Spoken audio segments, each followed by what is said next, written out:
민법을 담당하는 최희대입니다. 오늘 이 자리에서 간략하게 말씀드리고자 하는 것은 우리가 이제 앞으로 시험을 보는 데 있어서 어떤 방식으로 공부하느냐에 대해서 간단하게 조언을 드릴까 해서 이 자리에 섰는데요. 일단 무턱대고 공부 열심히 한다라고 해서 꼭 합격하는 건 아닙니다. 그러니까 시험이라는 것은 어느 정도 전략적인 게 좀 필요하기 때문에 우리의 시험이 어떤 형태로 시험 과목을 보고 또 어떤 방법으로 공부를 하는지에 대한 내용을 좀 보고자 하는데요. 일단 세부적인 각각의 과목은 담당 선생님들께서 구체적으로 강의 도중에 말씀을 하실 테니까 일단 개략적인 내용, 전체적인 내용을 위주로 한번 간단하게 보죠. 자, 그러면 우리 시험은 1차 시험하고 2차 시험으로 나뉘어져 있죠. 물론 1차, 2차라고 해서 날짜를 달리해서 보는 건 아니고 오전에 1차 그리고 이제 오후에 2차 과목을 보는데요. 자, 1차 과목은 뭐가 있냐면 부동산학 개론이 있습니다. 부동산학 개론.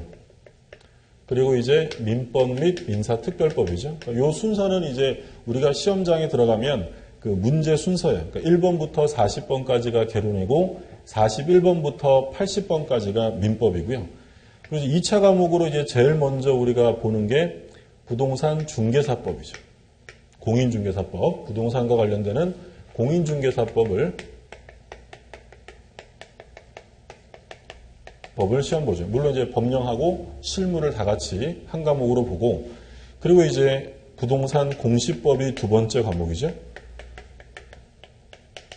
공시법 및 세법이 두 번째 과목이고, 그리고 이제 맨 마지막에 보는 게 이제 부동산 공법이 됩니다. 자, 이렇게 보는데, 여기서 이제 공시법은요, 부동산 공시법은 두 개 법으로 되어 있죠. 두 개 법으로. 그래서 여기서 부동산 등기법이 나오고요. 그리고 이제 예전에는 지적법이라고 불렀는데, 법이 이제 바뀌었죠. 공간정보 구축 및 관리에 관한 법률, 줄여서 공간정보법, 이렇게 나옵니다. 그래서 이제 공시세법은 출제가 되면 공시법에서는 24문제가 출제가 되고요. 세법에서는 16문제에서 총 40문항입니다. 그러니까 우리 시험은 과목별로 5과목이고 총 40문항이 시험으로 출제가 됩니다. 그럼 일단 우리 시험에 있어서 이렇게 과목기서 합격을 하기 위해서는 시험의 특성은요. 절대평가 제도죠. 절대평가. 그러니까 절대평가라는 건 상대평가와는 대비되는 개념이고, 그러니까 상대평가라는 것은 커트라인 정해서 그 점수 넘는 사람만 합격인 건데, 그러니까 절대평가라는 건 그런 거 상관없이 절대적인 어떤 기준선을 넘으면 전원 다 합격하는 시험이 되죠. 그래서 우리 시험이 합격하려면 평균 60점을 맞아야 합니다. 근데 평균 60점 이상이어야 되는데, 조심하실 점은 과락이라는 제도가 있기 때문에 과락은 없어야 됩니다. 그러니까 과락이라는 건 뭐냐면 40점 미만의 과목을 말하죠. 그러니까 한 과목이라도 40점 미만이 나오면 그것은 합격 점수가 될 수 없다는 거예요. 그러니까 예를 들자면 개론 공부를 열심히 해서 100점 맞았다고 해보죠. 100점 맞았는데 민법은 37.5를 맞았어요. 그러면 평균은 60점이 넘어가죠. 넘어가는데 문제는 한 과목이 40점 미만의 과목이 나왔기 때문에 이것은 불합격입니다. 그러니까 국가고시는 대체로 기본적인 소양은 갖춰야 한다라고 해서 어느 과목이든지 간에 40점 미만의 과목이 나오면 그건 합격 점수에 들어갈 수 없다라는 점이죠. 그래서 절대평가로 되어 있고, 그리고 이제 지금 1차 시험이 있고요. 2차 시험이 있습니다. 근데 만약에 올해 시험을 봤는데 1차 시험은 평균 60점 이상을 맞아서 합격을 하셨는데, 근데 이제 안타깝게 2차는 합격을 못했어요. 그럼 이런 경우를 이제 우리가 1차 합격이라고 하죠. 자, 1차 합격 제도가 있고요. 그러면 1차를 합격하신 분은 그 다음 연도에, 차년도에는 이제 2차 시험만 보면 되는 거죠. 근데 이제 거꾸로 만약에 1차는 60점이 안 됐는데 2차는 60점이 됐어요. 자, 이런 경우에는 불합격이에요. 1차 합격이라는 제도는 있지만 2차만 합격이라는 건 없고요. 그러니까 2차 점수가 아무리 시험을 잘 봤어도 1차가 평균 60점 미만이 나와버리면 2차는 채점도 안 해줘요. 그럼 최종 합격하려면 1차와 2차를 모두 다 60점 이상을 받으면 이때는 이제 최종 합격을 하게 된다는 거죠. 그러면 공부를 하실 때 우리 시험 제도가 이렇게 절대평가 제도니까 몇 가지 당부드릴 말씀은 공부를 하실 때는 전략적인 학습이 어느 정도 필요할 수밖에 없습니다. 그러니까 전략적인 학습을 해야 한다는 것은 평균 60점 이상만 넘으면 모두 다 합격이기 때문에 분위기 좋은 시험이에요. 상대평가 같은 경우에는 옆에 사람이 합격하면 내가 떨어질 수 있다. 이런 부담감이 있는데 절대평가는 그런 거 없어요. 우리 모두 다, 우리 이제 동영상 수강하시는 분 모두 다 60점만 넣으면 전부 다 합격을 하실 수 있는 시험이에요. 그러니까 100점을 위한 공부를 하셔서는 안 된다라는 거예요. 자, 가정해보죠. 시험은 100점 만점인데 실제로 1차 과목에서 만점이라는 것은 100점이 아니라 몇 점일까요? 한 과목은 반드시 40점이 나와야 돼요. 그럼 한 과목이 반드시 40점이 나와야 한다면 합격하려면 평균 60점이면 되니까 한 과목은 몇 점을 맞으면 돼요? 80점이에요. 그러니까 실제로 공부를 하실 때는 80점을 목표로 공부를 하시면 돼요. 100점을 위한 공부는 필요도 없고 하셔서도 안 되는 거예요. 그래서 중요하다고 강조하는 것들을 위주로 여러 번 반복하시는 것이 좋지 처음부터 끝까지 책을 몇 번 읽었느냐 그건 의미가 없어요. 중요한 걸 핵심적으로 정확하게 기억하는 게 좋죠. 그리고 우리 시험은 객관식 시험이잖아요. 오지선다예요. 오지선다면 5개 중에서 옳은 것이나 옳지 않는 것을 찾는 형태로 출제가 되기 때문에 명확하게 알아야만 점수가 나오는 것이지 넓은 범위를 대충 안다라고 하면 오히려 모르면 그냥 찍기라도 하는데 대충 알면 고민하다가 시간만 지나가는 거예요. 그래서 중요한 건 정확하게 여러 번 반복을 하셔야 되고요. 자, 그러면 일단 초반에는 1차를 위주로 공부하셔야 되는 게 좋습니다. 그러니까 왜 그러냐면 그러니까 시험의 특성상 1차 시험이 합격이 안 되면 2차라는 건 아무리 100점 맞아도 의미가 없다고 했죠. 그러면 초반에 1차를 어느 정도 정리를 해두지 않으시면 나중에 가면 불안해서 2차 공부가 될 수 없어요. 그래서 1차 위주로 복습을 하시고 늦어도 3월이나 또는 5월 정도까지 이 정도까지는 1차가 어느 정도 체계가 잡혀갈 수 있어야 한다는 거고요. 그러면 2차는 손 놓고 있다가 막판에 보면 되느냐? 그렇진 않아요. 물론 비교적 2차가 1차보다 좀 단기간에 끝낼 수는 있다라고 하지만 그 단기간 안에 끝내려면 당연히 기본적인 베이스는 깔려 있어야 되기 때문에 2차는 반드시 수업을 들으셔야 돼요.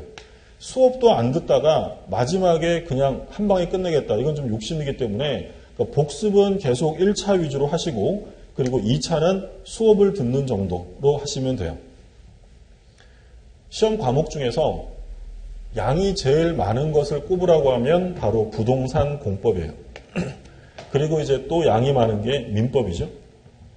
근데 이 민법과 공법 중에서 초반에는 당연히 뭘 많이 하셔야 되냐면 민법 위주로 하셔야 돼요. 1차 과목이니까. 2과목 위주로 하셔야 되고. 그런데 이 공법이라는 것은 어차피 양은 많지만 고득점을 목표로 할 수 있는 과목이 아닙니다. 그렇기 때문에 이 공법이라는 것은 양이 많아도 민법을 더 많이 하게 되고 공법은 나중에 따로 이제 공부를 하시게 되는데 합격하시려면 반드시 전략이 필요하다고 했죠. 자, 그럼 전략은 1차 과목과 2차 과목으로 나눌 때 1차 과목은 물론 특별히 더 잘하는 과목이 있으면 좋겠지만 1차 과목은 어느 한 과목에 소위 몰빵해서는 안 돼요. 그러니까 평균 60점이 돼야 되기 때문에 예를 들어 공부를 해봤더니 개론이 적성에 맞아요? 그러면 나는 개론에 몰빵하고 민법은 면과락해서 60점 맞아야지. 이렇게 공부를 하시면 어떤 일이 생길 수 있냐면 그의 시험에 만약에 개론이 어렵게 나오면 개론만 공부했는데 개론이 어려우면 어쩔 수 없이 점수는 떨어질 수밖에 없는 거고요. 민법은 쉽게 나왔어도 공부를 안 했으니 점수가 잘 안 나오겠죠. 그래서 1차 공부는 비교적 고르게 하셔야 돼요. 고르게. 둘 다 어느 정도 점수를 받을 수 있게 해야 되고요. 자, 2차 과목은 보통 이제 모든 선생님들이 꼽고 있는 주 전략 과목. 전략 과목이라는 건 이제 고득점 할 수 있는 과목이 바로 공인중개사법입니다. 자, 공인중개사법은 고득점 할 수 있는 과목이고 반드시 고득점을 하셔야 되는 과목이에요. 그러니까 중개사법은 못 맞아도 몇 점을 맞아야 되냐면 80점 이상은 맞으셔야 돼요. 그러면 얘가 80점 이상 나오면 공법은 점수 나오기 좀 어려운 과목이라고 했죠. 얘는 양이 너무 많아요. 그럼 공법은 몇 점만 맞으면 돼요? 면고락하면 돼요. 40점 이상을 맞으면 되죠. 자, 그러면 공시세법은 몇 점 맞으면 되냐면 평균 점수 60점을 맞으면 돼요. 이렇게 되면 딱 평균 60점이 나오죠. 이러면 축 합격하는 거예요. 물론 좀 말이 쉽다 이렇게 생각할 수 있는데 반드시 중개사법에서 80점 이상을 넘게 맞으셔야 돼요. 그럼 여기서 넘어가면 이 공시세법에서 점수가 좀 덜 나와도 합격하는 데는 지장이 없는 거예요. 그래서 1차와 2차를 공부하실 때 어떤 걸 전략 과목으로 할지 한번 확인해서 봐주셔야 되고, 그러면 우리가 이제 앞으로 공부하는 커리큘럼을 보면 진행 과정이 11월, 12월 있고요. 1월, 2월,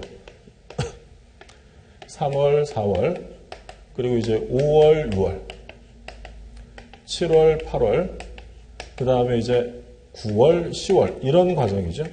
시험은 이제 10월 셋째 주나 넷째 주 토요일 날 시험을 보게 될 텐데 11, 12월 달은 소위 입문 과정이에요. 입문 과정.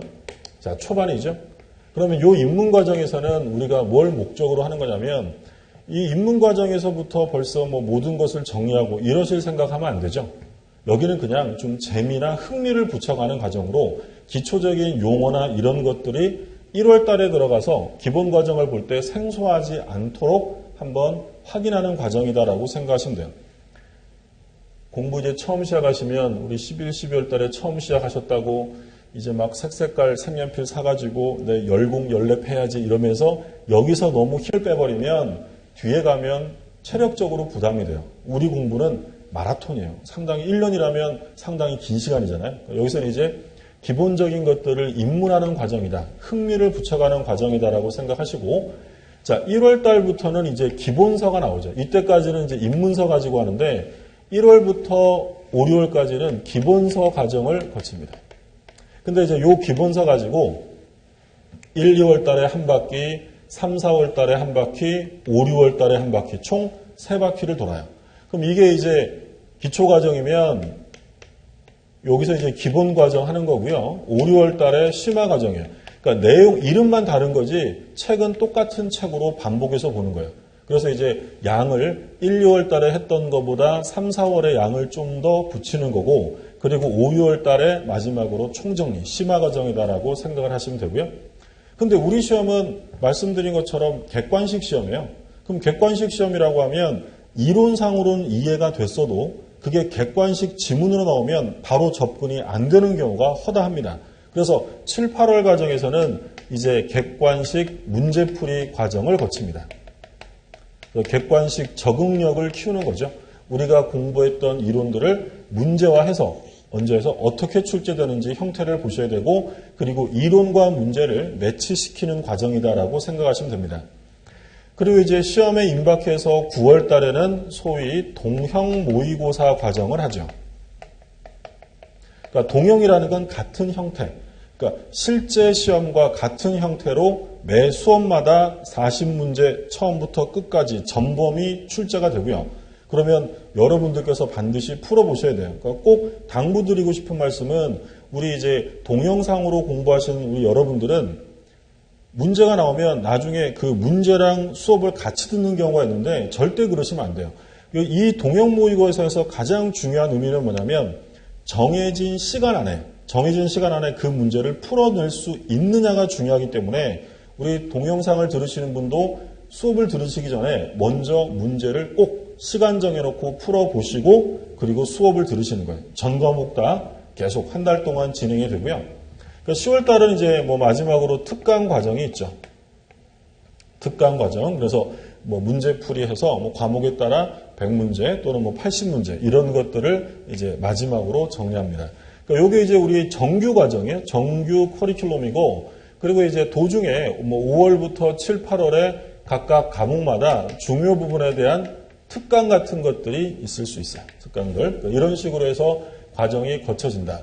그래서 긴 싸움이기 때문에 전략적으로 내가 어떻게 하겠다라는 거 주의하셔야 되고, 그리고 꼭 당부드리고 싶은 말씀은 동영상 우리 수강생들께서는 이게 동영상으로 듣고 혼자 들으시다 보니까 주위에 간섭 같은 거 별로 없잖아요. 예를 들어 현장 강의 나오면 아무래도 앞에 선생이 얘기하고 있으면 신경 쓰이고 보게 되는데 동영상 들으면 혼자 댁에서 들으시니까 제일 문제는 바쁜 일이 생기면 요거는 내일 들어야지. 내일 또 들어야지. 하루하루 밀려요. 근데 이게 매주 3시간, 4시간 매일 수업이 있는 거니까 한 번 밀리기 시작하면 이게 걷잡을 수가 없어요. 그러니까 꼭 수업은 놓치지 않고 꼭 들으신다라는 목표를 세우셔야 돼요. 그러니까 동영상으로 공부하시는 분들은 특히 중요한 점이 굉장히 강한 결심을 하셔야 돼요. 그래서 내가 독하게 요번 1년간은 수업 다 들어서 꼭 합격하겠다 이런 생각을 가지고 하셔야 됩니다. 그래서 이런 식으로 이제 학습을 하게 되고요. 그러면 또 당부드릴 말씀은 이제 복습하라입니다. 복습하라.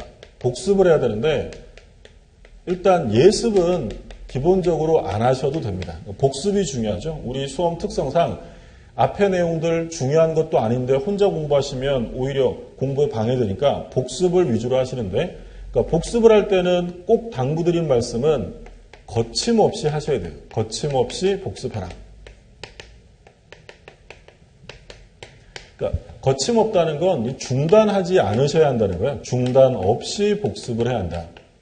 그러니까 늘 당부드린 말씀은 이런 거였어요. 예를 들어서 우리가 이게 책의 한 권이라고 생각을 하면 예를 들어 50쪽까지 첫날 진도가 나갔습니다. 근데 이제 이분이 복습을 하시는데 예를 들어서 한 2쪽에 가니까 생소한 용어가 나오고 수업 시간에도 안 한 거예요. 그럼 수업 시간에 안 한 거면 중요하지 않거나 또는 다음에 볼 내용이니까 넘어가는 경우가 있겠죠. 근데 나는 성격상 그냥은 못 넘어가지 이러면서 여기서부터 고민하시고 컴퓨터 켜서 내용 찾아보고 이래요? 절대 그러시면 안 돼요. 모르는 게 나오면 그냥 체크하고 넘어가셔야 돼요. 만약에 이런 식으로 복습을 하시면 수업은 한 과정이 끝났는데 이분은 복습한 양이 50쪽, 60쪽 이거밖에 안 돼요. 그러면 다음 과정 또 시작하면 이분은 또 그런 식으로 복습하고 그럼 1년 내내 앞부분만 하는 거예요. 그래서 우리 학창시절에 수학 공부하면 집합은 제일 잘해요. 뒷부분 모르고 영어는 명사만 잘하고 이런 일이 생겨서는 안 돼요. 그래서 일단 한 순환이 가야 돼요. 그러니까 1순환이 가면 그 과목에 대해서 바라보는 눈이 좀 종합적이 되기 때문에 달라져요. 그래서 두 번째 순환에서는 고민하지 않아도 이 몰랐던 부분이 스스로 해결되는 경우가 태반이에요. 그러니까 고민하지 마시고 복습하실 때는 그 진도까지는 쭉쭉 복습을 하셔야 돼요. 이런 식으로 복습을 해두셔야 되고 자 그리고 세 번째는 믿어라 이런 말씀을 드려요. 믿어라. 뭘 믿으라는 거냐면 본인이 선택한 학원 사이트나 또는 선생들을 믿으셔야 한다는 얘기죠. 그러니까 이제 무슨 말씀을 드리고 싶으냐면 시간이 좀 지나면 각 학원들이나 또는 각 사이트에서 자료가 범람해요. 그러면 공부하는 우리 수험생들의 입장에서는 그 자료도 왠지 봐야 될 것 같고 그 자료도 중요한 것 같고 이런 생각이 들어요. 물론 그 자료, 다른 학원 선생님들의 자료가 나쁘다는 얘기는 아니에요. 당연히 그 선생님들도 성실껏 만드신 좋은 자료겠죠. 근데 문제는 우리 시험이 만약에 상대평가라고 하면 그 자료들까지 취합해서 다 정리해야 돼요. 점수가 높아야만 합격하니까. 근데 우리 시험은 절대평가니까 몇 점만 맞으면 되냐면 60점 이상이면 전부 합격이에요. 따라서 우리 수업 시간에 나가는 자료만 정리하셔도 60점 이상을 획득하는 데는 아무런 문제가 없어요. 그러니까 나중 되면 그 범람되는 자료 속에서 정리를 못하면 오히려 점수가 더 안 나와요. 그래서 학원과 그리고 선택한 사이트와 그 강의하는 선생님들을 믿으시고 그 자료면 충분합니다. 이거면 충분히 합격할 수 있고 자 그리고 마지막으로 자 인내와 반복이 필요합니다. 자, 인내라는 건 뭘 얘기하냐면, 자, 우리 처음에 11월부터 입문과정 1월, 1월달 하다 보면 처음에는 굉장히 좀 당혹스러울 정도로 양이 많고 어렵기도 해요. 근데 처음에는 어려운데요. 이게 11월, 1월, 3월, 5월 이렇게 계속 반복되다 보면 이제 그 내용들이 지겨워지기 시작합니다. 그럼 지겨워질 때 손 놔버리면 안 돼요. 소위 거달기를 하면 안 된다는 거죠. 책을 보니까 많이 봤던 거네. 이 내용 나 알지? 하고 설렁설렁하면 안 돼요. 지겨워도 꾹 참고 내용들을 꼼꼼하게 보셔야 돼요. 그리고 어떻게 해야 돼요? 반복하셔야 돼요. 넓게 보시면 안 된다고 했어요. 꾹 참으시고 그리고 중요하다고 강조한 것들을 계속 반복적으로 봐야지 이제 지겨우니까 새로운 거 구해다 보고 이러셔서는 안 돼요. 그러니까 우리 시험의 핵심은 인내하셔야 돼요. 인내. 그리고 반복하셔야 돼요. 이 법이라는 것을 처음으로 접하기 때문에 어쩔 수 없이 처음에는 어렵고 모르는 게 당연한 거예요. 그럼 그걸 극복하기 위한 방법은 뭐밖에 없냐면 반복이에요. 인내하시고 반복하시면 돼요. 그래서 우리 지금 11월 시작하면서 요 이제 10월에 시험 보기 위해서 우리가 좀 조심해야 될 것, 주의해야 될 것에 대해서 몇 가지 살펴봤고요. 우리 공부하시는 모든 수험생 여러분, 개인마다 맞게 전략을 잘 세우셔서 이번 27회 시험에 꼭 합격하시기 바랍니다. 여러분 감사합니다.